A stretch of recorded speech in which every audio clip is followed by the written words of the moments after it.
Pemirsa, PPKM Mikro kembali diberlakukan, bahkan lebih diperkuat sejak 22 Juni hingga 5 Juli 2021. PPKM Mikro secara ketat terutama di zona merah dengan sejumlah aturan baru terkait pembatasan kegiatan ekonomi, sosial, budaya, dan agama.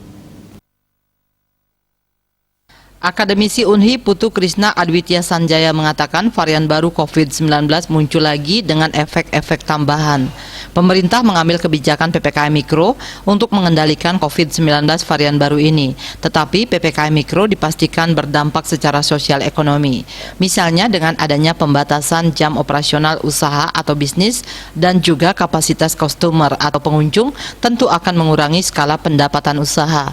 Bila terus seperti itu, bisa saja kembali terjadi pengurangan jam kerja karyawan atau yang lebih buruk pemutusan hubungan kerja. Hal itu tentu berimplikasi terhadap menurunnya atau bahkan tidak ada lagi pendapatan yang mereka dapatkan dan berujung ke tingkat kesejahteraan mereka. Akhirnya bisa membuat perekonomian Bali yang sudah sempat sedikit membaik menjadi terkoreksi kembali. Karena itu PPKM Mikro harus dilakukan dengan penuh kesadaran dan disiplin, termasuk dengan mengaktifkan posko-posko hingga ke level Banjar. Selain itu harus tetap disiplin ketat dalam menerapkan prokes. Cita Maya, Bali Pos.